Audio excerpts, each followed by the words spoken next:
You're listening to The Granite Discourse, a New Hampshire-based podcast with real discussions. Be sure to subscribe on Spotify, YouTube, and Apple Podcasts. And for early access, subscribe to Patreon for just $1 a month.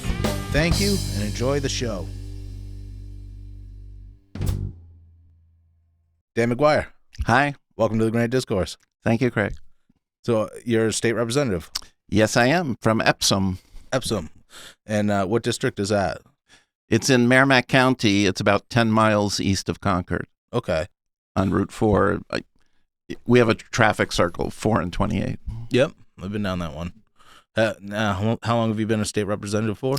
I'll be entering my 10th year, but not consecutively. Oh. So I did 6 years, and then I took 6 years off, and now I'm back for 4 years. Is your wife a state representative too? Yes, she is. And she'll be starting her 18th year. Really? Yeah.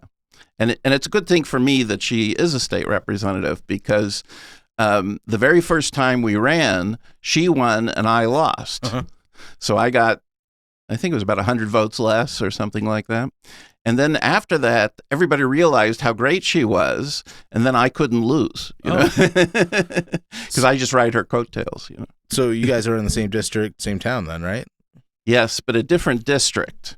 So districts are somewhat confusing in the sense that we never break up towns. Mm-hmm. In many states, they create districts, they gerrymander, just by going down Main Street, right? And you say the left side is District 1 and the right side is District 2 or something like that. And we never do that. We always keep towns as a unit. Mm-hmm. Or wards in cities.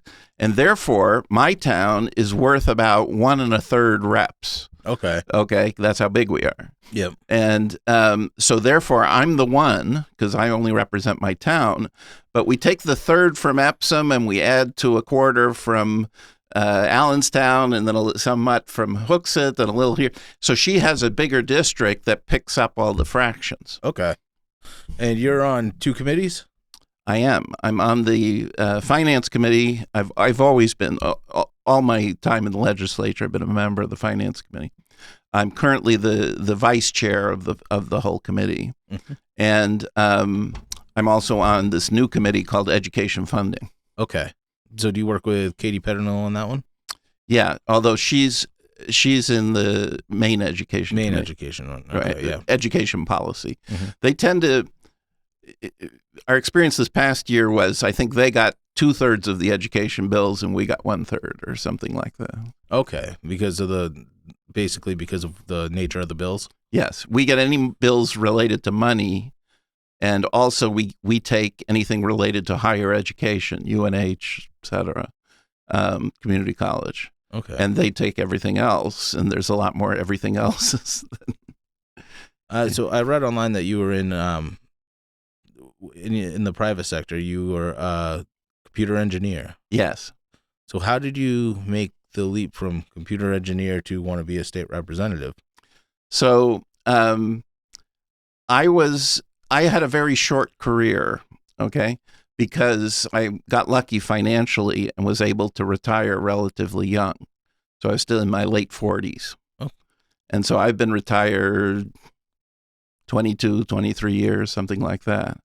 And so when you get retired, then you got to look around for something to do, right? And so at the time, I was living in Washington State, near Oregon. And I happened to read in the newspaper a column written by Thomas Sowell. And I thought, well, this is pretty interesting, you know. So I looked him up online, and I read more columns by Thomas Sowell. And that led to, he had a friend named Walter Williams. Yeah. And so I started reading Walter Williams also. And one day Walter Williams mentioned the Free State Project. Really? And I said, okay, I'll see what this is about, right? And so they had the idea that a concentrated group of libertarians would have more success than a disparate group, right? So instead of having 2% here and 3% there, or that kind of thing, why not have 50% or something like that, right? And so I thought that made sense. I had no particular reason to live any particular place, right? And so we signed up and moved. And the thing is, we joined in like 2004. Okay, just before New Hampshire was voted on, and once New Hampshire was voted on, it was like in September of 2004, and when you sign up for the Free State Project, you say you sign this pledge that says once you get to 20,000 people, then you'll move, right? But we, and at the time maybe there was 5,000. I don't know what the number was, right? And so we're sitting around and saying, well, if we're going to move, why don't we just move? What are we sitting around here for? Why wait, right? If you're gonna move. So that's what we did. So we moved in the summer of 2005 and arrived actually on July 4th, and for the Coalition of New Hampshire Taxpayers Picnic, and we've lived here ever since. So I'm so what's that? 20 and a half years, something like that. Yeah. And what do you so you're a Free Stater, obviously. So what do you think of some of the hate that the Free State Project's been getting lately? Well, it's not just lately. I mean, it's a constant, the statists, yeah, the Democrats, right? That's a constant. And see some from the Republican side too. Not much, I don't think. Maybe some, but generally speaking, I don't think it means much, right? So I've always thought of the Free State Project as having almost nothing to do in New Hampshire, right? The organization gets people to visit New Hampshire and move to New Hampshire, but once they're here, there's occasional social events and things like that, but there's no real political organizing or any of that sort of stuff, right? All those kind of things happen via the traditional parties and other organizations like the New Hampshire Liberty Alliance. I happen to be the chair of Granite State Taxpayers, so we do taxpayer-related things. Those are the political things in state, right? They just, the statists and the Democrats just don't like the idea of the direction that the state is taking, which is different than the rest of New England. I think that having very libertarian-minded Republicans in office in New Hampshire has saved New Hampshire from becoming some of the states in our area. Yeah, I'd agree with you. I and obviously I have strong political views, and not based on, I don't think based on, personal interest in some way, but based on reading and experience, right? I mean, since starting to read Thomas Sowell, I've read a lot more about economics, politics, and all that sort of stuff. So, yeah. I learned about Thomas Sowell and Walter E. Williams by watching videos with the older guy there. They used to do sit downs in the 70s and 80s. I'm drawing a blank. Buckley? Nope. Rush Limbaugh? No, the Economist. He was an economist. He looked like Yoda. Milton Friedman? Milton Friedman, yes. Thank you. Yeah. And those are always fun to... Yoda. Yeah. He's economic Yoda. Yeah, he had a fantastic, like a PBS special thing. So it was videos about free market economies and things like that. Yeah, and you can watch those on YouTube. Yeah, and I've pushed younger people I know towards those videos, trying to understand things about as far as like economics goes when it comes to like minimum wage and government intervention in general. Mm-hmm. So. Yeah. Apparently, podcasting and videos and YouTube and all that stuff is pushing younger people to becoming illiterate. Right? They no longer read books. That's been coming for a long time. TV's been doing that, right? Yeah. So everything is spoken, and if you want, you can make an email. Just you speak it, then it writes it, right, or it reads it to you, right? Or audiobooks. Yeah. A lot of the times when I'm reading a book, it's an audiobook. It's an audiobook. Yeah. So, Katie told me to ask you about the story behind why New Hampshire state reps only make $100 a year. Oh, sure. Yeah. So what is the story behind that? Okay. So let me preface it a little bit with what happened to me when I moved to New Hampshire. Okay. One of the first things we did when we moved here is we joined a volunteer organization called Granite State Ambassadors.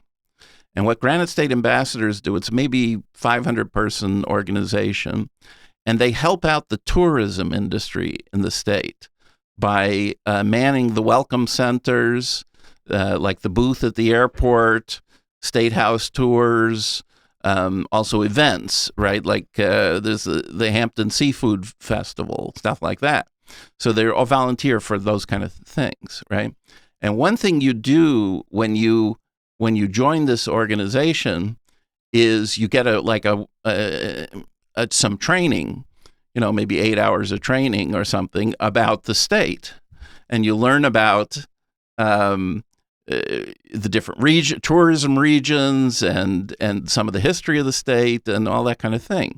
Because then that way you can do these things, right? You can go tell people about where to find hotels and where to find whale's tail, those kind of things. And so being part of that organization, one of the things we now have is state house tours. And so the visitor center in the State House, if you walk in there, you'll see a bunch of people in green shirts. Those are Granite State Ambassadors. And anytime you can walk in there weekdays 9 to 4 really, and or maybe 8 to 4, and get a tour, right? And so while I was in those 6 years when I wasn't a state rep, I did that all the time. And I really enjoy giving tours, right? And so when you give tour, and by the way, if there's any listeners here would like a personal tour of the State House, I'm happy to just give me a call. I'm happy to do it or send an email. Nice. But it's fun doing. You learn, and over time you pick up stories about the people in the paintings and what happened in this room and how the State House was built and all those kind of things. And so this story about the $200 is one of the things I like to tell on the tour, when there's time. I mean, you can only do so much, right? But here's what happened. So it all has to do, so first of all, prior to learning this story, I thought New Hampshire state government is a fantastic thing, okay? And not that it's, not that it couldn't be better, or not that not having it wouldn't be better, but it's just compared to everybody else, right? We're the best. That's the way I feel, right? The volunteer nature and all that sort of thing of the New Hampshire legislature, and really it's volunteerism throughout the state. I mean, it's effectively your municipalities are volunteer and so on, right? I mean, it's not just the State House, but so it's fantastic. And so you like to think that New Hampshire was always great, right? Mm-hmm. But the answer is, the truth is it wasn't, okay? It became great later, okay? And so the key moment in history was the Great Railroad Scandal of 1887. Okay. All right. And so what happened was, in the late 1880s, the railroads wanted to expand from Boston. Well, first of all, there were little tiny railroads all over the place. And two big railroads wanted to expand from Boston through the state of New Hampshire. And they wanted the best routes, right? And so what did they do? Well, one of them bribed half the legislature, and the other one bribed the other half of the legislature, okay? And one of the railroads was called Concord Railroad. The other was called Boston and Maine, still there today, okay? And so the legislature was churning right, with bills, one bill to help Concord and one bill to help Boston and Maine, and the governor was kind of vetoing all this stuff. And so it was a big scandal, okay? And what happened in 1887 was the people threw out the entire legislature. So if you have any viewers from out of state, we have elections every 2 years. Okay. And the governor, the executive council, the Senate, the House, everybody gets elected every 2 years. So if the people want to, they could throw everybody out and start fresh. And that's what they did in 1887. Okay. So they had every member of the Senate was a freshman. Okay. And 85% of the House was a freshman, including the Speaker of the House and the President of the Senate. Wow. Right? Because they had enough of this scandal, right? All right. And so at the time, the legislature was meeting every other year, and they started June 1st. Okay. And it only took them about 7 weeks to get all the work done for the legislature. So they worked, to the end of July, more or less, right? So and they were paying themselves $3 a day per diem. All right, so 7 weeks, 7 days. And one part of the scandal, by the way, was they were paying themselves 7 days of the week, even though just like today, we only work 4 days, maybe. Mm-hmm. So anyways, but they were paying themselves, call it $150. Okay. And, that was good money, $3 a day, because at the time, the median worker got about $1.10 a day. Okay. So, it was good money, but it was 7 weeks. It wasn't much. All right. And they started June 1st, and they did that every other year. That was it. Well, the particular year where everybody was a freshman, they didn't know what they were doing. The railroad thing was still a thing, right? There were still big bills competing and no experience. And so the session dragged on into November. Oh. Okay. And they're paying themselves $3 a day per diem, right? And so the total pay everyone got was $484, right? Well, that was a big scandal, right? I mean, what are you supposed to get $150? You get $484, And so at the time, all constitutional amendments had to be proposed by convention. So the people the legislature had nothing to do with it. Okay. So the Constitution was under the control of the people in convention. So they would get a convention. They would elect people to go to the convention from their town. Mm-hmm. The convention would get together, propose amendments. The amendments would go back on the ballot the next year, right? And then just like today, we have to vote 2/3. With a 2/3 vote, it can change, right? Mm-hmm. So they did that, and because it was such a shock, right, the $484, they did two amendments, okay? One was no more per diem. Okay? You're going to get $200 first session, that's it, flat rate, okay? Plus mileage, all right? I think they were getting mileage at the time anyways, but the point was, okay, that's not such a big deal, right? $200, I used to get $150. That's not so bad, right? But the Second Amendment was the key one. So the Second Amendment, they changed the start date of the session from June 1st to January 1st. Okay. Well, this is in 1887. Yeah. There's no indoor bathrooms. Yeah. The State House is not heated. Yep. So these people, the people got together and said, we're going to show these clowns, right? They're going to get their job done quickly or else they're going to freeze to death, right? You can imagine traveling from the northern part of the States back then must have been pretty treacherous. Yeah. The we have paintings on the wall in the State House of the longest serving reps, male and female. And the longest serving woman rep represented the town of Berlin starting in the 1930s. Yep. For 38 years. Wow. So you can imagine the travel today to get to Berlin, what is it, 2.5 hours or Yeah. something, right, from Concord? But in those days, it must have been really, Especially tires back then, they weren't as good as they are today. Yeah, and in the winter and all that stuff. So I've got a lot of admiration for people who serve even today from those remote places. Yeah, it's a long drive. I mean, I have a 10-minute drive, so it's not. Now, I can't complain.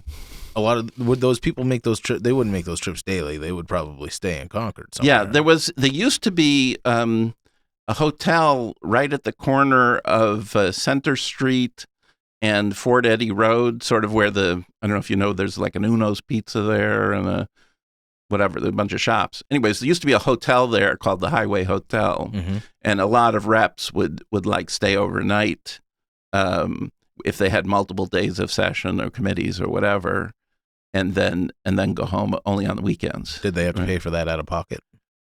Yes and no, because they were paid their mileage for every day they were there. Oh. And so if you're from a remote place, your mileage could more or less pay for your hotel room. Okay. Right. Yeah. And but the point I want to make about the $200 is because the $200 has been in the Constitution, and again, it was corrupt, right? They used to have, lobbyists giving people money to make speeches and, all this sort of stuff. But what it's done is it's changed the character of the legislature very slowly over the ensuing 150 years, right? So at the time, they were effectively professional politicians, just like everybody else, right? But today, everybody's a volunteer. Yep. Right? Because $200 is nothing, right? It's a token. And so we don't have, every other legislature in the country must be 75% attorneys, right? Well, we might have 5% or something like that. And we've got people in the legislature who are mailmen and auto mechanics and teachers and housewives and, whatever, right? And so engineers, like myself. But the thing is, so the breadth of life experience and knowledge in our legislature is unsurpassed anywhere else in the country, right? And not only that, just because we have such a broad background, but also we have twice as many state reps as number 2, right? Second best is Pennsylvania. They have 204, right? We have 400. Now, right? how does that happen?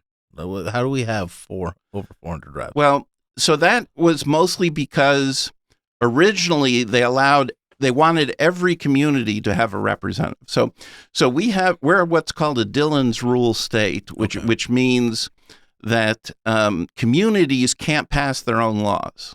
Okay, so like in California, San Francisco can say we're going to ban smoking in parks or something, right?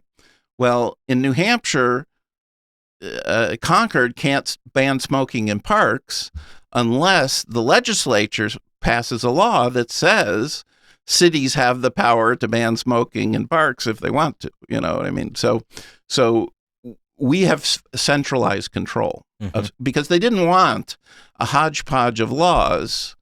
It's different here and there. If you want to do construction requirements and all that sort of stuff. You don't want to have a different building code in this town compared to the town next door, all that kind of stuff, right? And so they decided early on when they set up the state that, okay, we're going to have sort of uniform laws across the state, but we'll give every town a state rep so they have a say, right?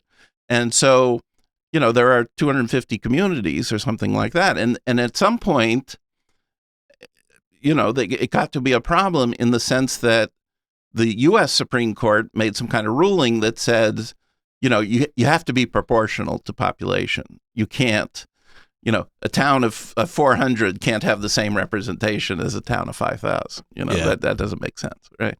And so that's the way it went. and so Manchester obviously got many reps, and but they started really wanting every town to have a rep, and that's kind of how it got so big. And the room in the state house, the peak of the number of state reps, I believe, was 445. So right in the World War II era, there were 445 state reps. But since then, we had a constitutional amendment that limits it to 400. So the Constitution actually says it's between 375 and 400. We've always just had 400, right? But we could, if the numbers, were really didn't work out well, we could have 390 or something. That would be constitutional. Yeah, I remember. I've had a couple people on here that have talked about Dillon's rule, and because one of the biggest slogans against some of the housing bills that went forward last year was local control, and I've had some state reps come on here and say, well, every town gets the state has authority over every town. That's true. Yeah. For the reason I said. Yeah. Right? But obviously on stuff like planning and zoning, the state has given a whole lot of authority to places, and in some sense schools as well. And, I may or may not agree with some of that. So. So with the SAU bill that's coming forward, what do you think of that? That's going to be that would reduce the SAUs to 12? To 12, sort of 14, so first of all, I chaired that committee and I'm the prime sponsor of this bill that you're talking about. It turns out there are two SAUs that are over state lines. There's an SAU that's joint between New Hampshire and Vermont, and there's an SAU that's joint between Maine and New Hampshire. And so the bill doesn't affect those two. So the bill creates 12. So you could say it's 14, really, right? Because of the other two. But anyways, what the bill would do, we currently have 107 SAUs, okay? We have 177 school districts. So there's hardly any consolidation, right? I mean, it's and every SAU has a superintendent. I'm told, I usually say, well, that superintendent's paid $150,000, and some people say, well, it's really more than that, and some of these school districts are single SAU school districts, and they have under 200 students, right? So another way to think about it is in terms of administrative costs. The schools in New Hampshire have the second highest per pupil administrative costs in the country. Only Vermont has higher administrative costs. Okay? Really? Yeah. So we spend more on administrators than New York, New Jersey, Massachusetts, California, Hawaii. That's crazy. It is crazy. And I would say that's the consequence of local control. Right? Because the character of the state and who goes to the polls in March is very different than who goes to the polls in November. Right? How so? Well, in November, we've elected ourselves Republicans. Right? We have a Republican, not by much, but we have a Republican House, we have a Republican Senate, we have a Republican governor. And we have the lowest state taxes per capita of all 50 states. Okay? So our state government is the cheapest of all of them. Okay? But in terms of overall taxes, we're maybe number 29th or something like that, because our municipal taxes and our school taxes are way up there. We are the last figures I saw we're the sixth highest spender on schools, on everything, all school related expenses. Remember, I told you we're number 2 on administration. Yeah. But on all school expenses, including education and so on, we're number 6, okay, in the country. so that's why your property taxes are so high, right? Because your property tax, 100% of your property tax is spent in your town and your school district and your county. Okay, a county is maybe 10% or something like that. It depends, but the majority of it is at your school. Call it 70% at your school, 20% in your town, and 10% in your county, maybe something like that. So, so those taxes are very high on a national basis, right? And so so the people who vote for Republicans in November, right? Presumably they do it because they want less taxes, right? They want less government. The difference between Republicans and Democrats, right? One of them is the group that writes the check, and the other one's the group that cashes the check, right? And so, so it's the people who cash the check who win the elections in March, right? That run the school boards and run all that stuff. I'll give you an example of my own town, right? When I moved to my town close to 20 years ago, our school had about 500 kids in it, and we had 65 full-time employees. Okay, so today we have about 375 kids, and we have 110 employees. Okay. So guess what? It's happened to our taxes, right? Yeah. So it's just, and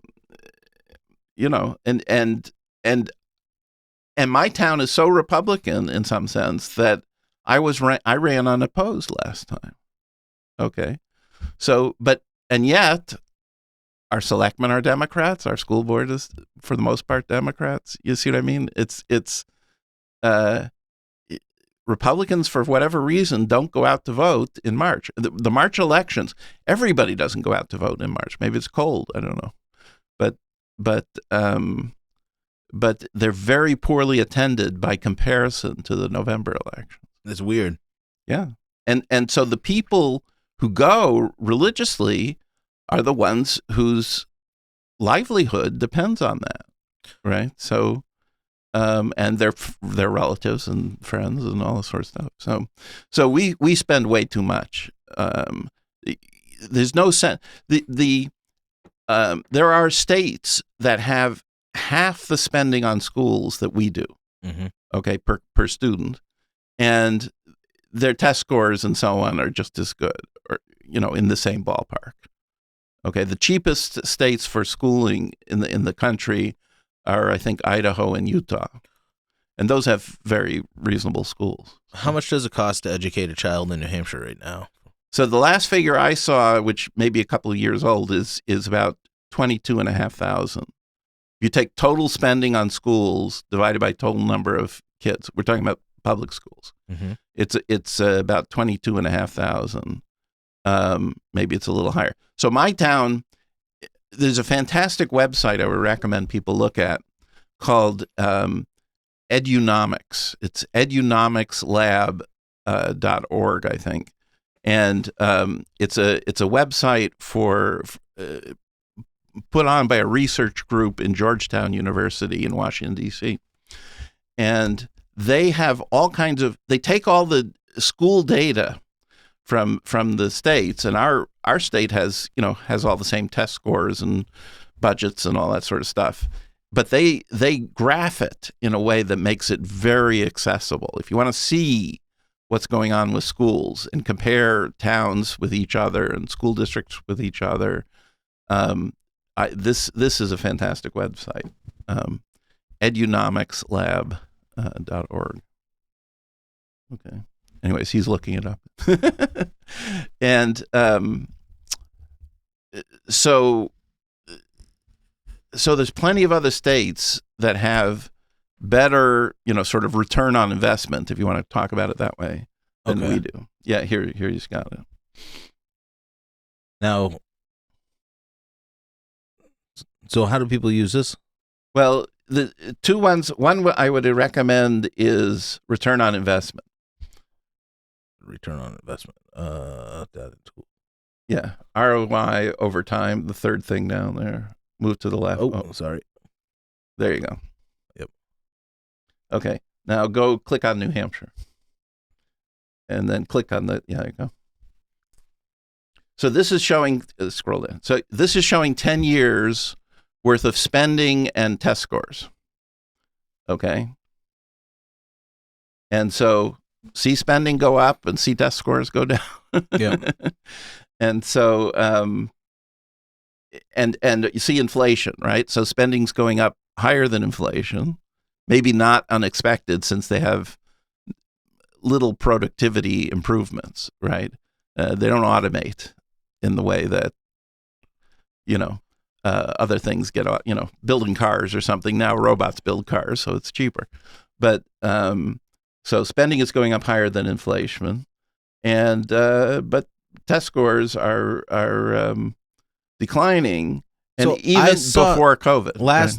Last year, I saw Democrats talking about how math has been increasing. So this little bit here, that's the increase. That's a little bit of an increase, right? But are we at the level we were 10 years ago? No, nowhere near it. Yeah. Well, you don't know what the scale is, right? So, yeah. But anyways, there's another one that's just as interesting. Go to scatter plots. So go back to the front page. Okay. Scroll down. Oops. I think that there's a link toward the bottom there. Yes, scatter under popular data tools. It says scatter plots. The second one. Yeah. Okay. Same thing. Go to New Hampshire. Okay. So this is every school district in I think it's really every school in New Hampshire. And the circles are standard public schools, and the pluses are charter schools. Okay. Okay. And left, right is spending. Okay. And up, down is test scores. Oh. Okay. So look at your charter schools compared to your public schools, right? Yeah. They don't spend very much, do they? No. And they get about the same kind of results. Yeah. Right. Okay.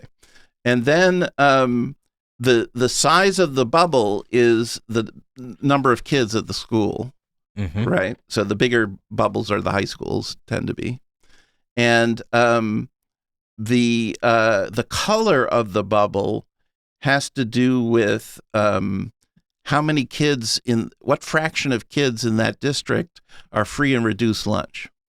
Okay. Okay. So it's a poverty measure. Okay. And one thing that you'll notice, the color, that's very correlated with test scores, right? So the biggest predictor of how a kid's going to do in school is how well did their parents do in school. Okay.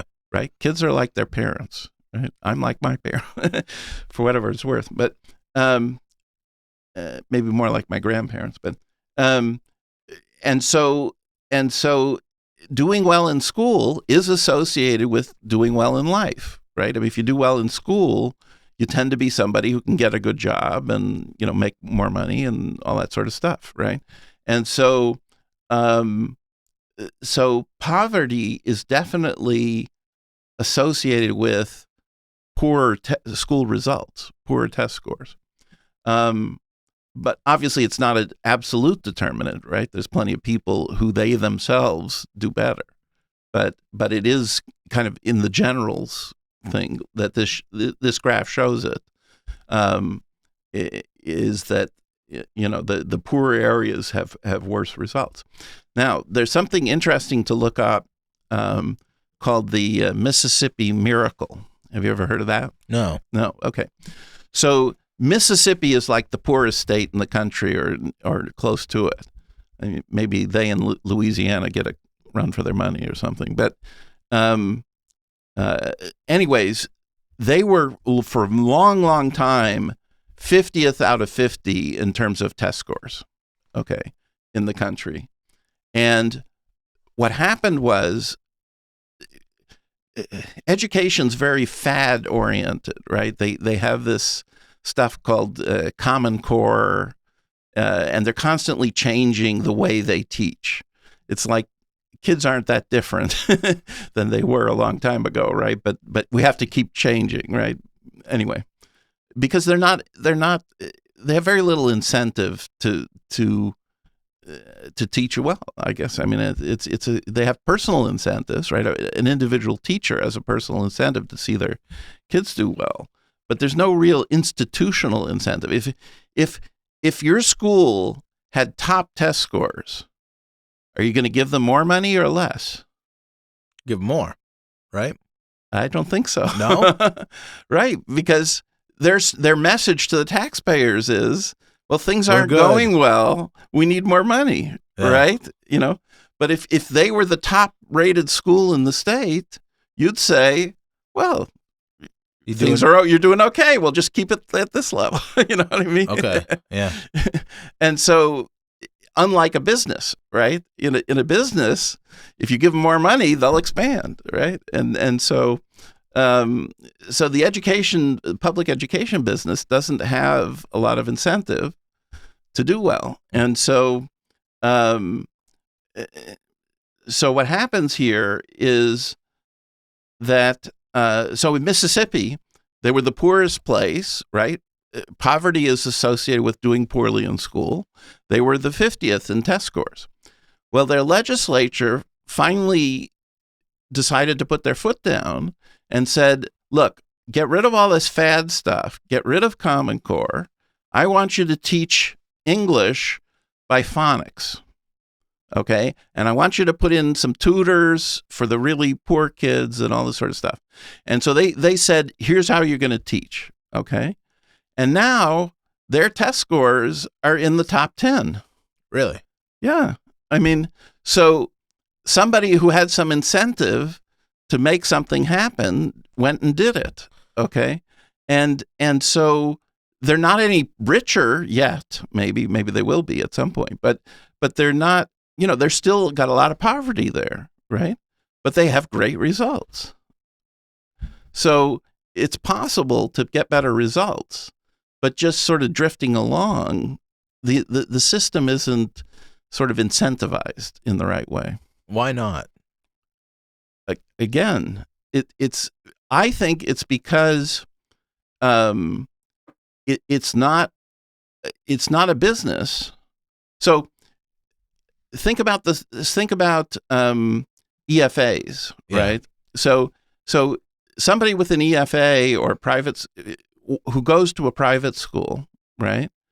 That private school is going to get more business and more expansion the better they do, right? Because the guy with the EFA says, well, if my kid can get 10% better scores by learning by going to school A versus school B, I'll send them to school A, right? And that's an incentive for school A to do well. They'll get more kids. If you have more kids, you can get higher salaries and you can expand and all that sort of stuff, just like any other business. But in the public sector, if the money you get is just there by, just by the fact that you're babysitting a certain number of kids, right? You have a certain number of people sitting there, right? And that's the way we pay, right? We pay for people to sit there. And you're going to get the same amount of money as based on the characteristics of who's sitting there and how many days they're there, right? We don't give them money based on test scores. We don't give them money based on we don't pay for performance. I mean, that's really the bottom line.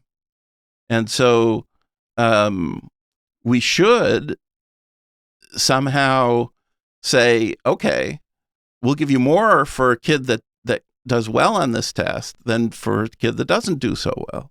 And all of a sudden, okay, now I've got an incentive, right? If I want my bonus, if I want my salary to go up, I better teach, right? Yeah.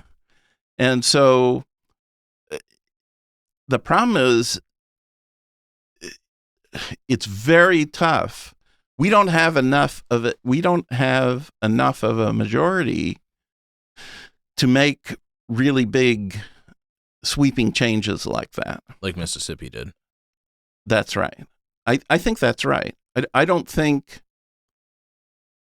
so. We don't have that level, right? Because first of all, just the practical matter is essentially all the Democrats would be against it. Yeah. Right. And then some of the Republicans are, don't rock the boat types. Yeah. Right.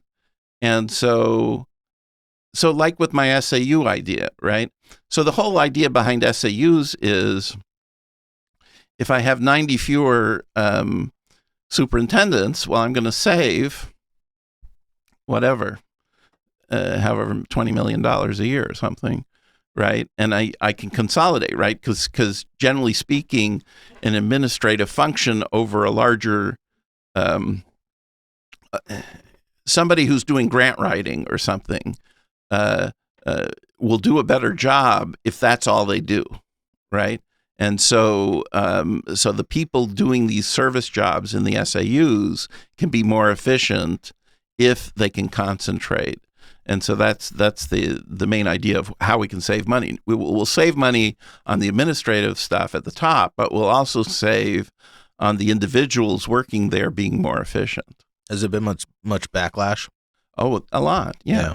Because those 107 superintendents, they don't want to lose their jobs. Right. Right. I mean, in government, the only way to save money is cut spending. Is to lay somebody off. Yeah. Right. I mean, so, if you're the party of the people who get the check, you don't want to lay anybody off. Right. So therefore, so it's very marginal. I don't know if we'll be able to do what I'd like to do, but and also sometimes big ideas, they have to sink in a little bit. When I went to the legislature 20 years ago, I wanted to get rid of the interest and dividends tax because I thought, and still do think, it's the worst tax we have in terms of the most economically disadvantageous. Okay, the most hurts the economy of the state the most was that tax. And so, but even on the year where we had a huge majority, we didn't get rid of it, right? And so, so you can't just do things, right away, right? You have to talk about them for a long time. You have to do them in stages and things like that. I remember, there's a small example. There was a state rep named Warren Gruen. Unfortunately, he moved to Pennsylvania because it had something to do with grandkids or something. But he wanted to, at the time when he was first the state rep, you couldn't buy raw milk in New Hampshire. It was illegal. Okay. And so he wanted to make it legal to buy raw milk. But he didn't say, okay, here's a bill. It's legal to buy raw milk, because that wouldn't work, right? So what he did was he said, well, he put in a bill that said you can buy up to a gallon a week, okay, but you have to buy it directly from the farmer. Mm-hmm. You can't just go to the grocery store and buy raw milk, right? It's got to be from the farm where you have a relationship with this farmer, right? And 1 gallon a week. And that passed, okay? And there wasn't any disasters, right? Nobody got sick. And so the next, couple of years later, he put in a bill and he says, okay, well, you can buy 2 gallons a week, And then a little while later, you can buy 5 gallons a week. And a little while later, why do we have this limit? Yeah. There's no reason for it, right? That's how you have to do stuff. Yeah. Right? Sounds like gun control too. Yeah. So what other legislation are you working on as well with education? Well, let's see. Besides the SAU thing. So we're constantly fiddling with the formula of how who gets paid what for what kind of characteristics.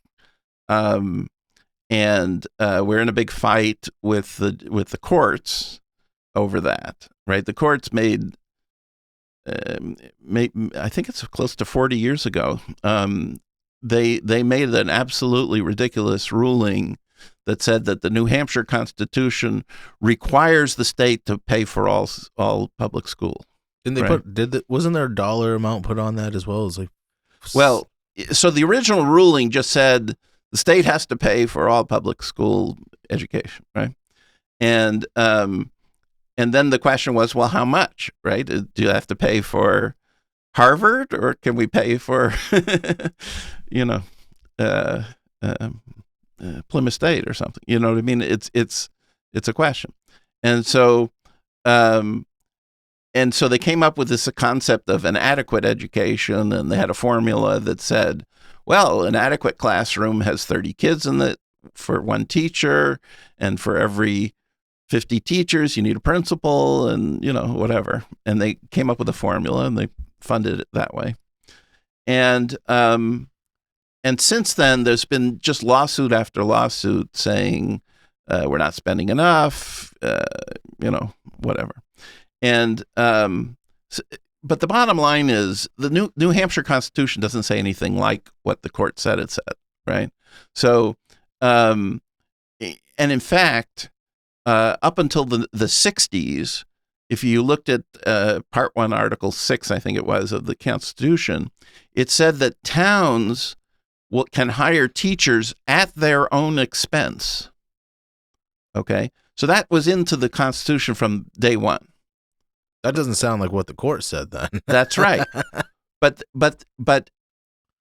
what happened with that section of the Constitution was it had a whole bunch of stuff about you can hire Protestant teachers, right? So it was originally there was anti-Catholic, a lot of anti-Catholic stuff in the Constitution, right? That they didn't want to pay for Catholic schools; they only wanted to pay for Protestant schools, right? And so in the 60s, they cleaned up all that stuff. But I think what they put in front of the voters was just, do you want to clean up these sectarian references in the Constitution? Instead of saying, do you want it now says this, do you want this language, right? Well, they crossed out the at their own expense phrase as a part of getting rid of Protestant, getting rid of religious stuff. And so it no longer says it that way. Okay. But the court's ruling is about this other part of the Constitution that was written in 1784 says that you must pay for schools, right? Well, in 1784, it said at their own expense over there, right? In the other part. So the court ignored that part, right? So the ruling is complete nonsense because they're using this phrase that says legislators have to keep the interests of the public schools, paramount, but the whole sentence is the interests of science, literature, public schools, and seminaries, right? Well, where's our checks for authors and scientists, right? We're not sending any checks to those people. So this whole, using that sentence to say we have to pay for public schools is ridiculous, right? Yeah. And anyway, but so the whole thing is sort of ridiculous, and in effect, we've gotten around it by sort of pretending to comply with what the court says. But I don't know.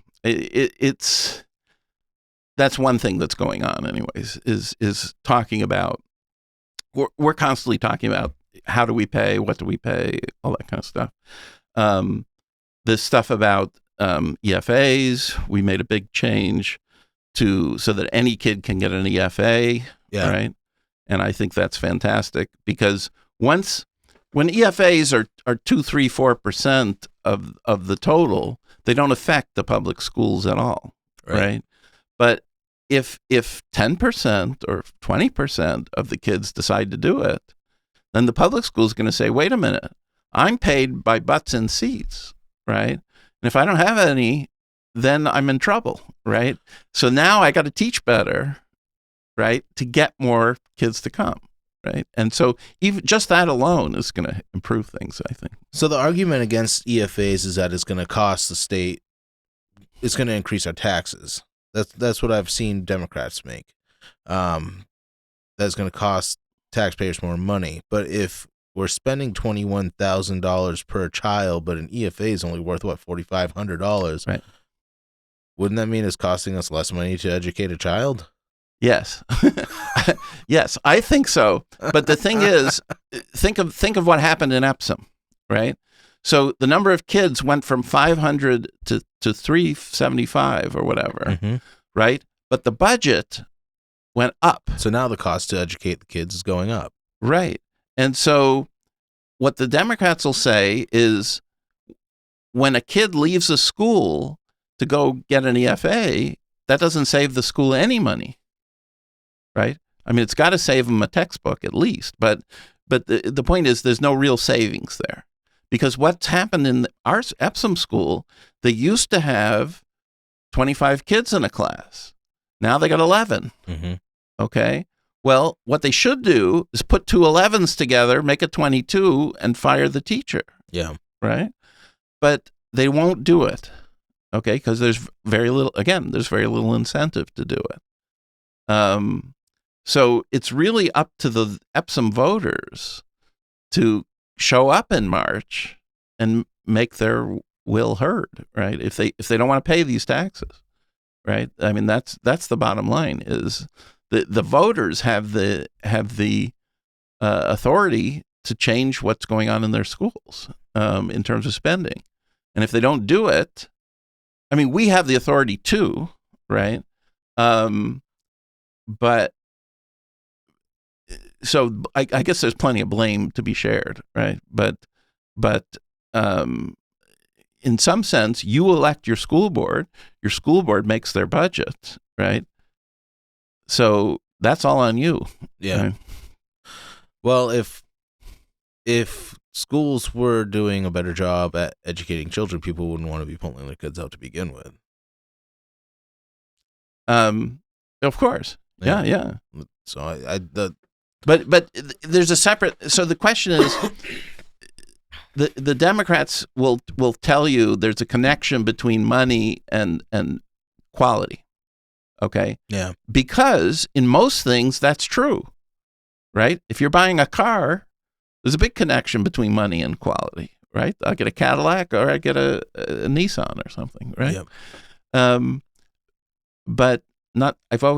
Anyway, I have no problem with Nissans, in case anybody drives one out there. But I used to drive one.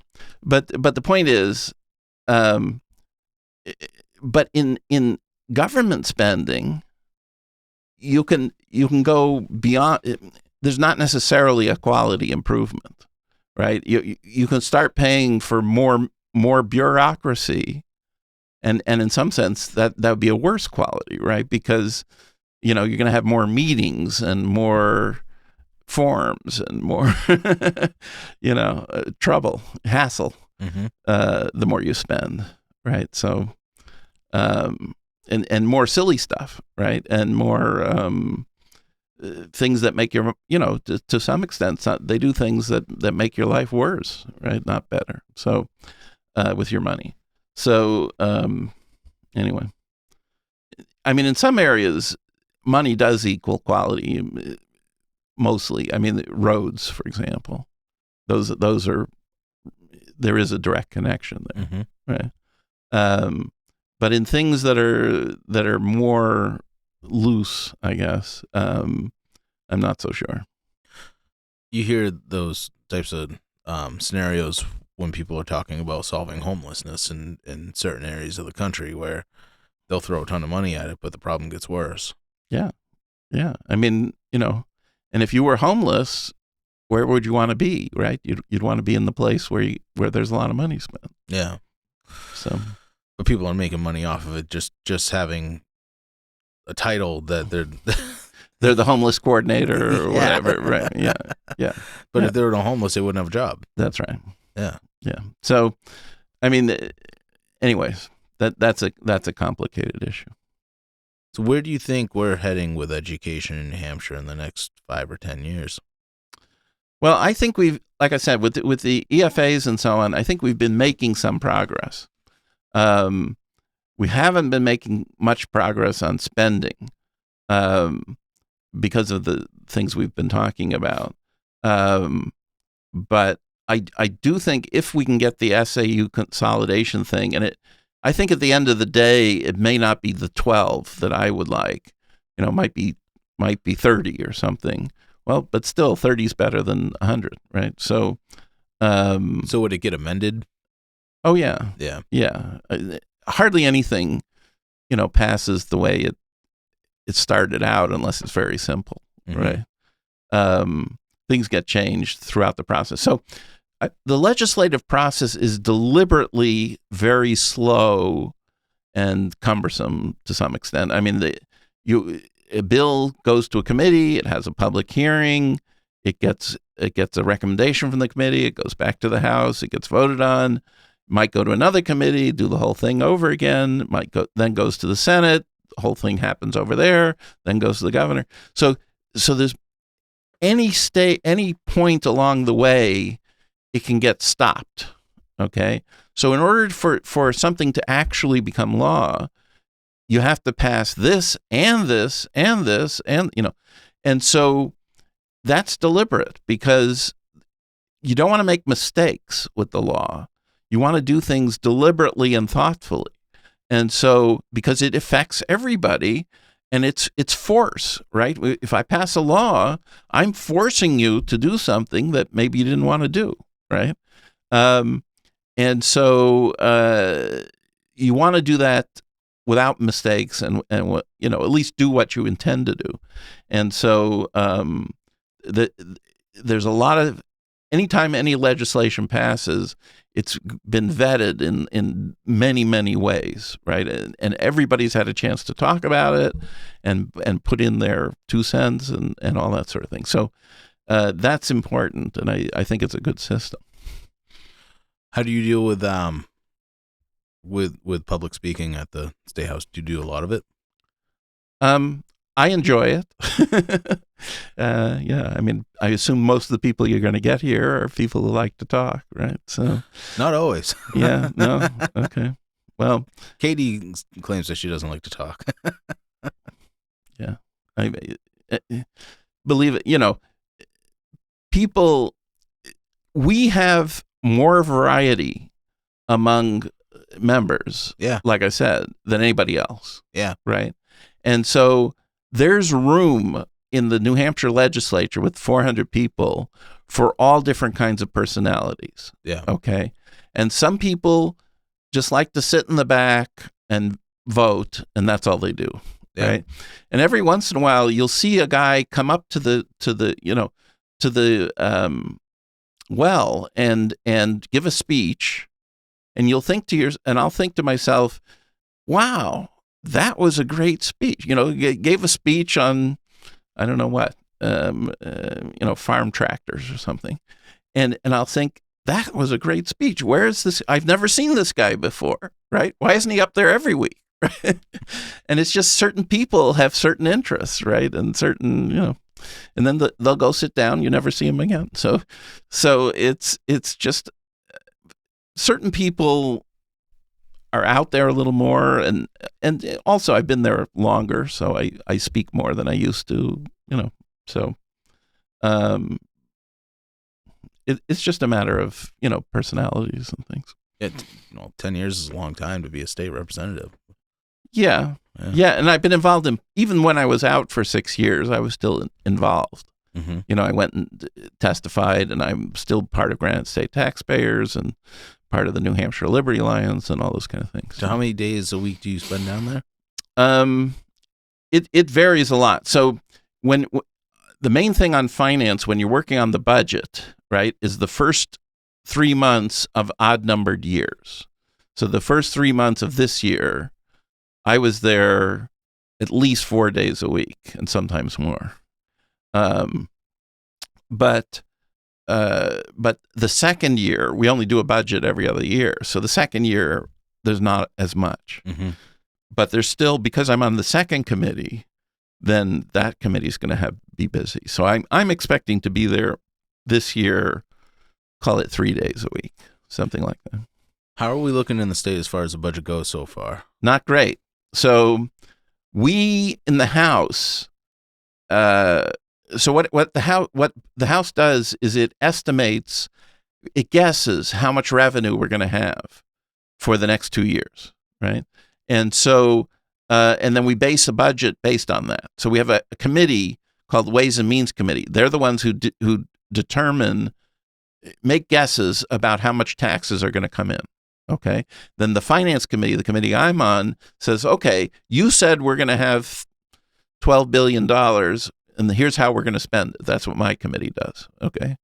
And traditionally, or the past experience is, the House Ways and Means has been spot on. They're really good at that job. That's not an easy job, predicting the future, right? No. It's like impossible. Yeah. But somehow they do a good job. And so, but this time, when we got to the Senate phase, the Senate had a much bigger number than we did. I mean, not much, but I mean, it had a bigger number. And we, to some extent, we let them talk us into or there wasn't, they had a plausible explanation for why the number should have been bigger. Okay. And so we kind of went with it, not everything, but most of it. And because it was pensions? Pensions were part of it, but no, I'm talking about taxes. Yeah. How much tax money is coming in, okay, right? Okay, sorry. So they said, well, gambling's going to be bigger than you think it is, right? And business taxes are going to be bigger than you think it is, and things like that, right? And so we met them way more than halfway. Okay, so we spent more like what the Senate wanted to spend than what we wanted to spend, and but the consequence is that's July 1st. Well, now we've had some experience since July 1st, and guess what? We were more accurate than they were. Okay, so the numbers aren't looking very good, right? And so that's a big problem, because if you plan to spend $100 a month and you're only getting 90, okay, and it takes you 3 months to figure it out, right? You can't just go down to 90 right now, right? Now I got to go down to 85. Yeah. You see what I mean? Because I 3 months I was spending at 100, right? So that's the problem we're running into. The longer we take to sort of realize we've got a problem, the worse it is for the rest of the biennium. And so, can it be adjusted before we have another budget? Yes. Okay. So this is a responsibility of the governor. So the governor is required by law, if revenue is short, to make cuts. Okay. And so the governor and the executive council help. They can make cuts if they want to. Okay. And they're required to, in fact, right? But so far, our governor has not proven to be a cutter. I'll say she was. You mentioned pensions. That we had a big fight with her over pensions. Yeah, because she wanted to spend more than we wanted to spend. Yeah, right. And so that was a big deal. And I like her for a lot of ways, and I like her. I don't know if you know what COGE is, but she had this committee similar to what Elon Musk was trying to do in the feds. Mm-hmm. She had a committee here to do the same sort of thing, and they've done a great work. And so there are places now they know where to cut, right? And she started that, she organized it. But when it comes to following through, it hasn't happened yet, I guess. And so it's an issue. Well, it's unpopular to cut money for. It's very tough. It's not easy. Yeah. Because the people who were promised X and are going to get less than X, they know who they are. Yeah. And they're they're going to make themselves known. Mm-hmm. But everybody else who has to come up with X, they don't know who they are, right? I mean, they're sort of just doing the same thing they always did. So they're not going to be supporting you on the other side, right? So it's tough to cut because there's not really a constituency for it directly. Now, there was some constituency. If you're gonna really eliminate something, right? If you're just going to cut something out completely, and it saves people money in some sense, right? Then there's some constituency for that. But generally speaking, it's a problem, and it's it's much better in New Hampshire as far as the state level goes than the federal government, right? The federal government has like no incentive to cut anything until the big crash comes, whenever that is. And then they don't cut anything; they just give out handouts. They give bailouts to banks. Well, they print money. They print more money. That's all they do. And then that's going to be tough, because when you're in New Hampshire and you're a legislator and you're trying to find ways to improve people's lives, everything that you do can just be washed right away just by the government printing more money, and then working class gets hit with more inflation, and prices go up for everybody, and the cost of living goes up. And we've gotten so. I mean, originally it was supposed to be the states were the 90% and the feds were the 10%, right? And it's the opposite now. Right? Yeah. And so it's a serious problem, and I don't. I wish I had a solution, but I'm not sure there is one before some kind of a crash. Yeah.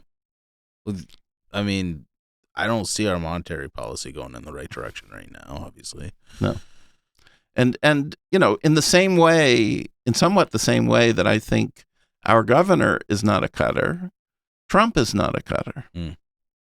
Right? I mean, he's a spender. The big, beautiful bill had a $2 trillion deficit.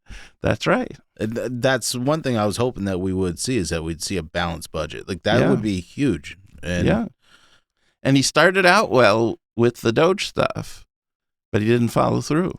Even in his first term, he did pretty well until COVID hit, because we were about $20 trillion when he took office. Yeah. And when COVID hit, I think we were at like 21 or 22. But the way that it's worked out with past presidents like George Bush, by the time he was done with his second term, he doubled the debt. Same thing with Obama. Well, in his first term, I'm not sure there were cuts. There was growth. Yeah. Right? So he did well to kind of juice the economy and get growth. Mm-hmm. But did he really lay off anybody? I mean, really, that's the bottom line. You gotta lay off employees, which they have done, or they have done some lately. Yes, but is it enough? I don't know. No. Yeah. No, because we're still spending a fortune. Which and the system is stuck that way, right? Because the big buck stuff, debt, interest payments on the debt, Medicaid, Medicare, etc., Social Security. Those aren't really employee type, things. Those are checks, and so those are hard to cut. What do you think is going to happen in the long run, if you just from your experience in government? I'm not sure my experience counts for much, but well, you mean you're on the budget committee? Yeah, and this is more. I mean, you're talking about not what's going to happen next week. You're talking about historic level things, mm-hmm. right? So you got to go study the Roman Empire and how did they crash? Mm-hmm. That kind of stuff. The Weimar Republic, and I mean, those it's more of a question for an economist or a historian than the guy that worked on the budget last year. You know what I mean? It's a little different. But personally, I'm trying to save as much as I can and save it in hard assets. Yeah. Right. So I'm not.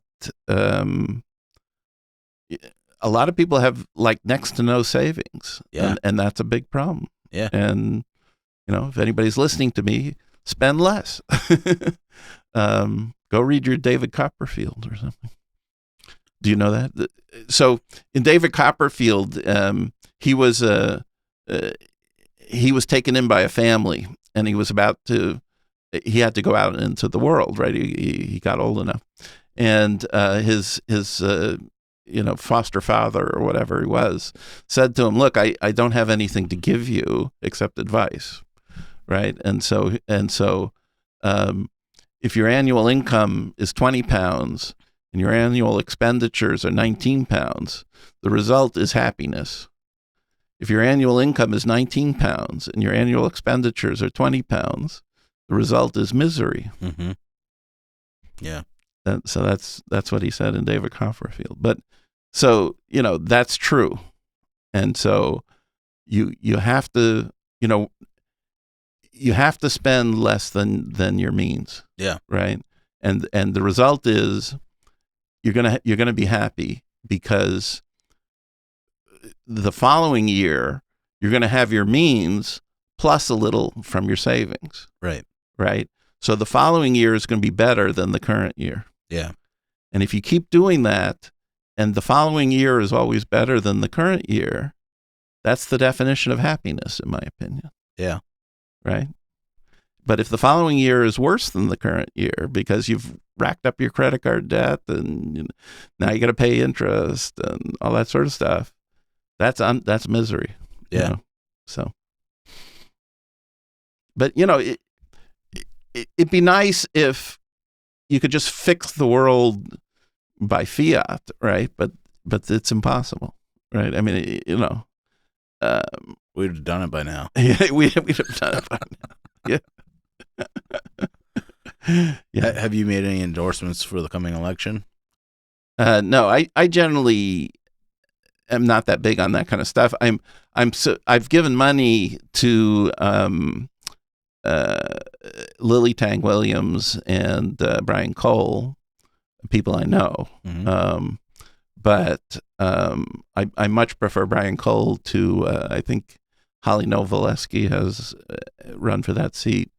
I'm not sure about the Brown versus Sununu case.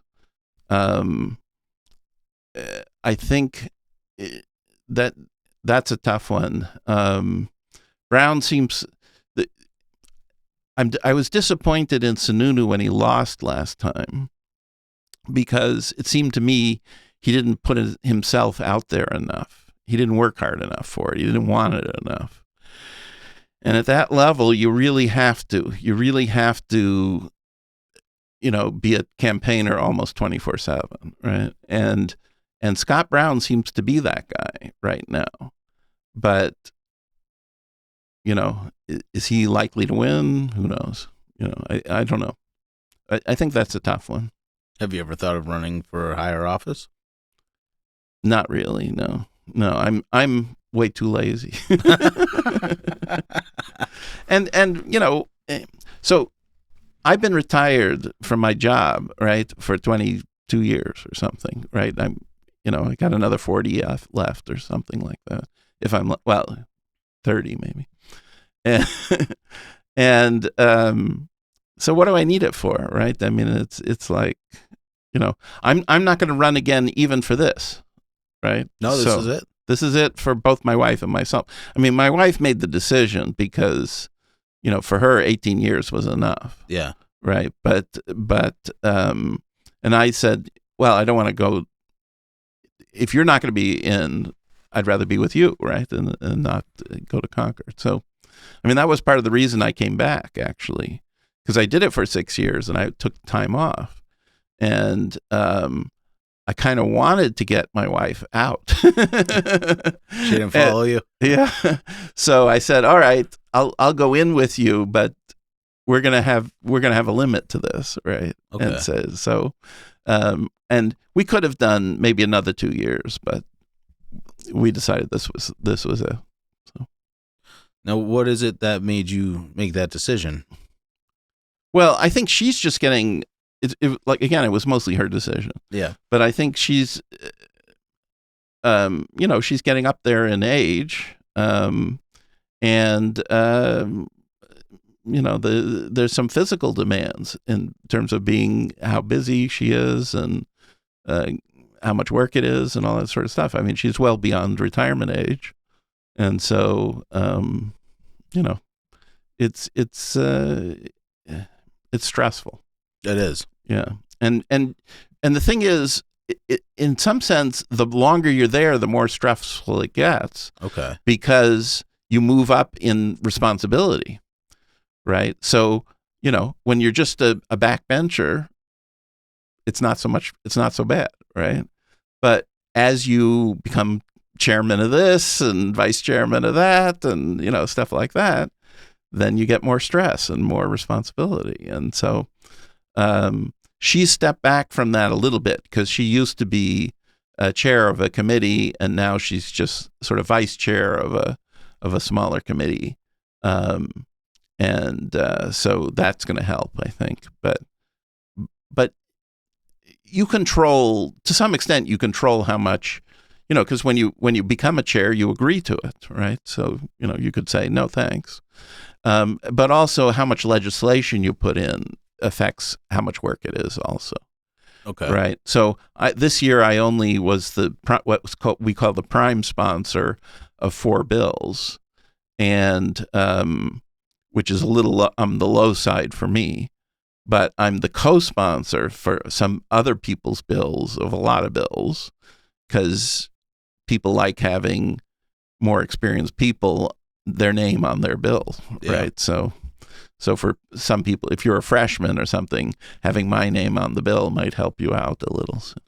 Have you faced any harassment being a Republican state representative? Some, yeah. I mean, there's been sort of hate mail sometimes, and stuff online sometimes. Nothing. I'm not worried about it. I don't. I don't bother to be armed, for example. That kind of stuff. But I'm sure plenty of us are. Yeah. What are some of the other bills that you've been the prime sponsor of this coming year? Yeah, the ones that the other ones I'm coming up with besides the SAU one.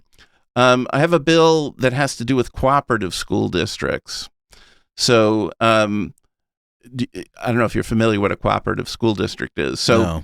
So generally speaking, the base case. The interesting thing about municipal government in New Hampshire is there's a million different varieties of it, right? There's cities, there's towns, there's village districts, there's places that have planning boards, that don't have planning boards, that elect on, have town meeting, that don't have town meeting. We have zillion, different varieties of everything, right? Because we want you to have local control, right? We want you to do whatever you want, right? So there's a lot of variety. Anyways, a cooperative school district is where multiple towns get together and form one big school district. Okay. And frequently they used to have smaller one-town school districts. And they said, look, rather than have, 3 different principals or whatever, let's just all get together and have one. Okay. The problem is that circumstances change. And the way the current law is, if you're in a cooperative school district, it's hard to get out. Okay, it's relatively straightforward to get in the first place, right? But if all the others don't want you to leave, then you can't. Is the way the law is currently written. Wow. Okay, and so what can happen is the economic circumstances of your town versus the others in the school district can get change, right? And so it can be that you're relatively paying for the school district and they're relatively putting the kids in the school district or something like that. And so people want out and can't get out, right? So I think cooperative school districts should be based on cooperation, right? And so if you want to be in, be in. If you don't want to be in, be out, right? And so with super majorities, right? You don't want to be in this week and out next week and like that, right? So you don't put those kind of things on a 50% vote. you make it a 2/3 vote or something like that, right? And so therefore, to get in, you take a 2/3 vote. To get out, it takes a 2/3 vote. So therefore, you won't, be bouncing around. So anyway, so there's a bill about that. So to make it a little easier for people that want to leave a cooperative school district to do it on their own. Mm-hmm. Okay. I have a bill. So back to municipal funding. So we give 30% of the rooms and meals tax back to municipalities. Okay. And it amounts to roughly $140 million a year. And so the way we currently distribute that to municipalities, it's just per capita, right? So your town gets $100 from because of you, right? Because you're one of the people in the town. We give roughly $100 a head back to towns from the rooms and meals tax. Okay, so I have a bill that changes that so that places that are property poor get more, and places that are property rich get less. Because there's plenty of towns like Newcastle, Moultonborough, Waterville Valley, etc., that have a lot of taxable property, okay? And so their tax rates are very low, Mm-hmm. okay? And yet we're subsidizing them with this money, Mm-hmm. okay? And there's other places like Claremont and Charleston and Berlin where they have hardly any taxable property. Effingham. Effingham? Okay, Yep. There you go. I don't know what it is. I could look it up. But so they're relatively property poor, but they're getting subsidized the same way we're subsidizing Moultonborough. It doesn't make sense to me. And so I think the state, the way the states should aid municipalities is to fill in the gaps, right? Rather than just sort of blanket the state with money. And so so I have a bill to do that will adjust it so that not in a big way, but in a smaller way. So the town of Claremont would get like 50% more than they do now. Okay. But the town of Newcastle wouldn't get anything, something like that, because the number of relatively high-end wealthy towns is small. Mm-hmm. The number of people who live in high-end wealthy towns is small compared to the number of people who live in lower-end places. Okay. Right? So anyway, so that's a bill, and it's designed. The way the bill is organized is, I think 2/3 of the representatives' districts would gain, Mm-hmm. and 1/3 would lose. So would that ease? So I hope it'll pass. So that would ease the tax burden on the property poor yes, towns. yes, All right, I by like adding a little more to the Yeah. property rich. Yeah, That's good. I like that. Thank you. Hope it passes. yeah, yeah. So we'll see. We'll see about that one. I think it might have a harder time in the Senate than in the House. Why is that? There's one particular senator who this concept of giving money from the rooms and meals back to towns, that's her thing. And so she's going to be, and she's from a wealthy town. Oh. And so she's going to be very upset, right? Democrat or Republican? Republican. Oh, really? Yeah. So this is not really a partisan thing, I don't think, because there's both Democrat and Republican wealthy places. Well, there's So- a lot of people in this town that I know are selling their place because they can't afford the taxes anymore. Oh, really? Yeah. Yeah. What do you know? Tax rate per thousand? What you're spending here? I can look it up. Okay. See, and I'll tell you what. If you've had did you have a revaluation recently? Yeah, we did. Okay, Yeah. and that really changed things.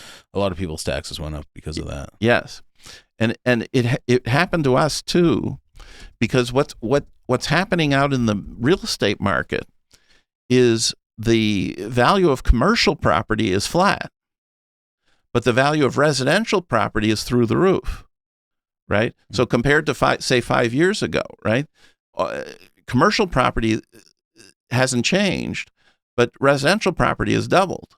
So what that does is it shifts the tax burden onto the residences. So I know business owners whose property tax bill went down by maybe almost 50%. Wow. In my town, but all the residences up by a third. Mm. So this is going to happen to your town too. So if it hasn't already. So 2024, we're at 2752. Okay. Yeah. Yeah, and you've had a recent revaluation. Yeah, so that's last year's. So I'm not sure what it is this year. Okay. Yeah. Yeah. So my town, when we revalued, we went from 27 to 17. Yep. In this number, but everybody's taxes went up because the value went up 100%. Yeah. Right. So ours went up about 30% because we bought the place since the last evaluation. I think they basically went by what we bought it at. Okay. Which is a fair value. Sure. Yeah. Yeah. Yeah. I'm not saying the value is unfair. It's just that because the shift between commercial and residential was such that a big part of it was being paid by commercial, that made it so we had less of incentive to cut our school budget, right? Mm. And now we do. So maybe we'll see some action. I don't know. Have you seen Ron DeSantis' call to eliminate property tax? Oh, that's an interesting one. Yeah, to abolish it altogether. Yeah. I don't know how we would fund. Well, don't they have a fairly significant sales tax, I think? Yeah, I think they do. And they might have an income tax too in Florida. I'm pretty sure not. No? But I'm not sure. Yeah. I think they're a no income tax state. Do you think that would ever be a possibility in New Hampshire? I've seen people call for it for anybody over 65, but. Oh. So one thing I'm very opposed to is special purpose tax breaks based on the circumstances of the taxpayer. Mm-hmm. So our Constitution makes it pretty clear that taxes have to be uniform. But I think nobody's really taken them to court because we do have little tax breaks for veterans and disabled and this, that, and the other thing, right? And personally, I think if we want to subsidize people, we should explicitly write them a check rather than mess with their tax rate or their tax. You know what I mean? If you're going to tax something, the Constitution says, and I think it makes sense, you just tax it on the underlying actuality of the situation. You don't say, well, because you're a veteran running that business instead of a non-veteran running that business, I'll tax you a little less. Mm-hmm. You know what I mean? That doesn't make sense to me. Yeah. Right. So, I've tried to vote against those kind of things. Yeah. But they're very popular, because they hear from people and they want to help, and it's not a big number and all that sort of stuff. So those are things that are hard to fight against. Yeah. Well, Maine is a state that has lower property tax than New Hampshire, but they also have sales tax and an income tax, and so you're going to get taxed one way or another. It's the spending that you need to worry about. You have to cut down spending if you want Right. to get your taxes down. Right. And the biggest spending in New Hampshire, as I said earlier, state level spending, it's I think there's places to improve, but we're the 50th out of 50, right? We're the lowest. But municipal spending, we're near the top. And so you got to lay off school employees and municipal employees if you want to pay less. Mm-hmm. I mean, that's the bottom line. But a lot of people don't, or they don't come out to vote and say that. Well, they don't come out in the springtime. They don't come out in March. Yeah. Yeah. And one of the things we can think about is moving those elections to November. Yeah. Now, is your town an SB2 town? Yes. Okay. Our town still has town meetings. Okay. Yeah. So we pretty much have basically most of the people that show up to those meetings are going to vote for increases. And the people, like, we had one proposal for a building that was unpopular. A lot of people showed up to vote that down. But as soon as that was voted down, they left. Yes. And everything else got approved. Right. And then they reconsider that one, and that's approved too. No, maybe they wouldn't do that. But I know I can name off at least a half a dozen people that I know personally that couldn't even make it to that meeting. So that's why I think that an SB2 town is more preferable. Well, I'll tell you what's wrong with the SB2 town is you have what's called a deliberative session, which is effectively like a town meeting, where you decide what goes on the ballot. Okay. And that meeting is even more poorly attended than a traditional town meeting. Okay. And because it can change what's on the ballot, they can add or subtract money from the things you get to vote on, right? You only get to vote between the budget and the default budget, right? And so if they vote in the deliberative session with very few people to change the budget bigger or smaller, then that changes the choice that the voters get, right? And so the voters end up often not really getting much of a choice because the default and the other one are so similar. One thing we could do that's an interesting idea, and some other New England states do this, they don't have a default budget. They only have the budget. And if it fails, then the people who write the budget get another 6 weeks, and you come back and have another meeting. And then if it fails, you go back for another 6 weeks and have another meeting, right? And after like 5 tries, then the budget is automatically cut 10%. Oh, yep. Or automatically cut 12% or something like that. So there's some by not having a default budget, you're giving people some more choice. I think Katie Peternell was talking about that. Yeah, that's something that's coming up in New Hampshire. I don't know if anybody's put in a bill for that, but it's an interesting idea, I think. Yeah, I think she was. I'm going off of memory because, but she was talking about. I believe it was her. It might have been somebody else, but where she had seen a budget fail, and the default budget was actually higher than the budget that failed. Yes.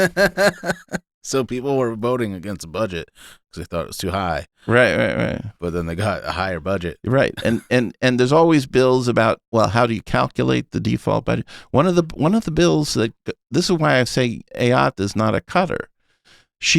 There was a bill that said on her desk that said if a position has been vacant for a year or more, you will not count it in the default budget, right?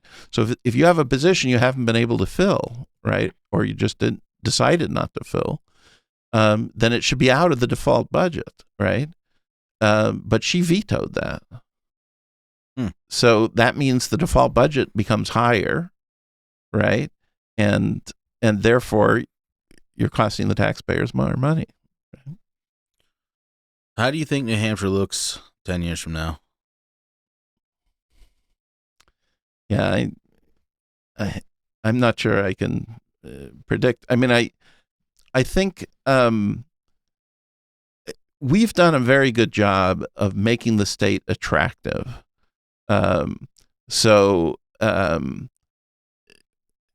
It used to be when people left Massachusetts, 50% went to Florida, 25% came here, and 25% went elsewhere, right? Now it's like the reverse. 50% come here, 25% go to Florida, something like that.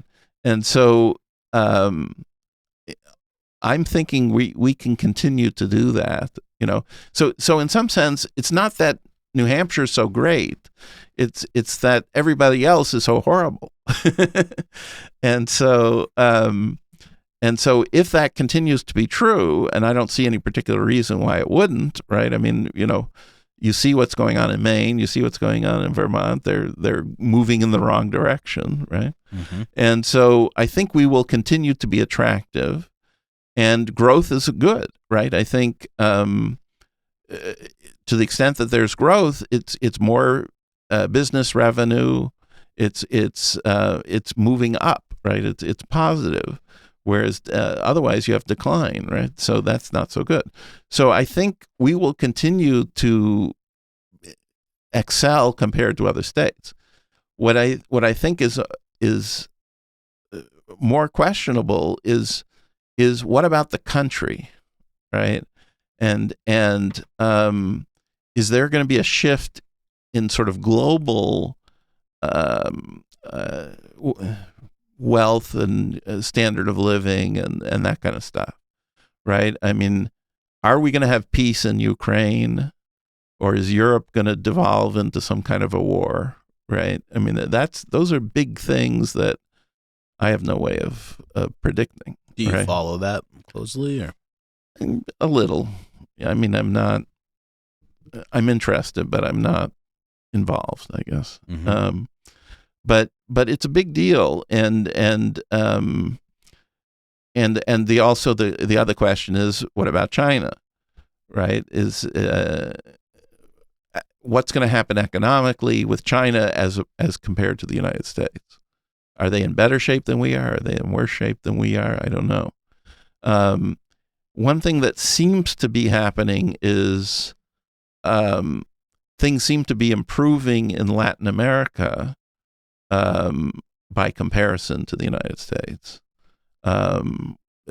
They've had very good news about Argentina, for example, and so on. So I think that area of the country, that area of the world, I think is on the upswing to some extent. I don't know, and generally, so I'm just worried about. I'm worried about inflation. I'm worried about some of those kind of big picture items, and mostly from a personal point of view, because again, I've been retired for a long time. I have to live on savings, mm-hmm. right? And so it's something that is hard to think about. One of the things I'm heavily involved in with the legislature is the retirement system. And we had this big fight with AA over that. And in my opinion, the retirement system we have for state and municipal employees is not a good one. It's what they call a defined benefit plan. And what it means is that you get a certain dollar amount of pension based on a formula. But it's fixed for your whole retirement time, right? Well, if it's a time of high inflation, that's horrible, right? Because it's fixed income, and so even Social Security, they automatically change their payouts, but in the state retirement system they don't, right? And so they ought to have a retirement system like the private sector has, which is the 401k type, right? Because that one, you have assets, and those assets, if there's inflation, those assets can grow. And so, and you have control over how you invest those assets and at what rate you draw down those assets. Whereas in the state pension system, everything is by formula, and you're relying on other people to make investment decisions for you.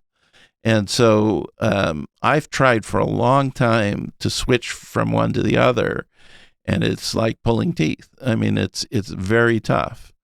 And so that's another thing that concerns me is kind of the long-term health of the retirement systems, not only of our country, but also the state employees and teachers and stuff like that. So a lot of people don't have retirement savings. And some people don't have anything. Yeah. I mean, that gets back to that other message, right? Save. Do you think that the inflation is the biggest existential threat to our country? Absolutely. Yeah.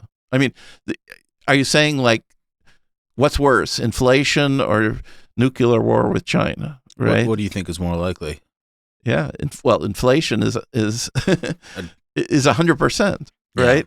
So 100% versus 2% or, whatever, right? There's no question about it. We could go another 100 years without a nuclear war. Absolutely. I would hope so. Yeah. But could the thing is, could we go another 100 years with the dollar? Yeah, I don't know. I tend to think not. Okay, or at least I'm acting like I think not. Right, and so it's much better to save and be prepared for something bad to happen than to be caught off guard. Right, and so if you plan for something bad happening and it doesn't happen, okay. Yeah. Right. But if it's the opposite, you're not planning and it does happen, you're screwed. Well, we don't teach young people how to handle money either, though. That's probably part of the reason why we are where we are. Like why a lot of people are where they are. Well, theoretically, by state law, that they learn personal finance, but how well they do the job, I don't know. Is that state law? Yeah, I tried. By the way, one of my worst experiences in the legislature, I put in a bill. There's a state law which says you're going to teach these 12 things. Okay. Okay. Those must be taught. Okay, and I tried to reduce that to 5 things or something. Right. Cut out personal finance. Cut out computers. Cut out I don't remember, foreign language, whatever. Was this recently? Yeah, it was like a year ago. Yep. Yeah. And so I put in a bill like that, right? And I said, look, I'm increasing local control, right? You want local control? Here it is, right? I'm not going to tell you how to teach, what to teach. You decide, right? Whatever you want. And, and I was shouted down on this hearing 200 to me. 200 to 1 or something like that. And so they want all this regulation. It's just they're schizophrenic, right? They want local control, whatever that is. But when you try to take away regulation from them, oh no. Yeah, please regulate me. So it wouldn't prohibit those things from being taught. No, you can teach whatever you want. I mean, the way the law is, you must teach math and you must teach, whatever. So that's part of the reason why I started doing this, was because when a law like that, when a bill like that is proposed, the people that are shouting you down, those 200 people, they ran with it and they were posting it all over social media. And now all of a sudden Republicans are trying to cut all these things out of education. Right. So can you dumb it down for me so that anybody that got worked up over that can understand exactly what the approach was for that? So, because they'll use that to make it seem like Republicans are cutting education. Right. It had nothing to do with. So I'm upset that when you look at the test, these standardized tests, it says that only 50% of New Hampshire students can do English at grade level. Yeah. Only 40% can do math at grade level, and only 30% can do science at grade level. Okay? Mm-hmm. Isn't that a shock? Yeah. Right? I mean, shouldn't 80% be able to do at grade level everything, right? I mean, it's like we're not even close. Right. Okay? So my logic in putting in this bill was, well, I'm forcing you to teach about, I don't know, genocide and whatever, that's got to be taking away time from teaching at math, right? Is genocide one of those? It's one of those things. Yeah. Okay. It's you could read the list, but I Yeah. mean, there's all kinds of stuff there. Computers, whatever. And if you can't read, all these other things on the list are pointless. Right. Right. And so if you can't do math, somebody's going to cheat you later in life. Mm-hmm. Right. With your money. Right. And so, so those things we got to get those scores better. Right. And, if they were better, fine, then there might be other time for all this other stuff. But so I don't want to require you to teach those things, make them electives, make them, if people are doing well in other things, then they have time to take those things. But so it was kind of a back to basics idea. And if it's not the case that more time spent in math class gets you better math scores, then there's something really wrong with the whole system, right? I mean, so when it's put like that, that makes a lot of sense. Yeah. Did the media ever contact you about that bill? Not that I can recall. I mean, it was never seriously considered because, again, because it was the opposition was just so outrageous, right? But like I was saying, that's part of the reason why I started doing this, because there was multiple times last year where I saw things like that, where I'd see this outrage on social media, and the left or Democrats, they would be shouting this opposition to something that, there's so much noise, it's hard to figure out what the actual meat and potatoes of it is. Yeah. So I appreciate you. Yeah. And breaking that down. Yeah. I mean, the main thing that we have a problem with on our side, we're the party of people who are not intimately involved in government, right? We don't have any interest in government, to tell you the truth. I mean, very little. And so we just want them to leave us alone. And so therefore, who turns out for public hearings, right, it's 75-25 or something like that, right? It's not 50-50. Mm-hmm. And so that makes some difference, right? And especially when it comes to schools, then it's 90-10. Because even people it's hard for people to get away from the notion that more money is better for my kid. Yeah. Right. And it really isn't. Yeah. They have plenty of money. That's my main message, is they have so much money that they're creating work for themselves. They're making the class too small, right? I mean, it's sometimes interaction with other kids might be a good thing, I would think. And therefore, maybe a class of 20 learns better than a class of 10, because you get more variety. I mean, I certainly know that a legislature of 400 is better than a legislature of 100, right? So there's no question about that, in my opinion. So therefore, that kind of thing might be true in other areas of life. I'm getting thirsty. Well, would you like some tea? Oh, no, thank you. What kind of tea is it? It's just black tea with a little milk and honey. Looks hot. Yeah, well, this is a thermos. So I would think that the biggest thing that the Republican side could learn is that social media has really started changing things. And more people have more access to more information, but there's also more outrage from the lack of looking into what is actually going on. So, what do you mean? Well, exactly what we were just talking about. like with that bill in particular. Oh, okay. They'll Sure. just take a message, they'll run with it, they'll blow it up, and that bill could have been probably pretty productive on getting test scores up, and it just never happened. Mm-hmm.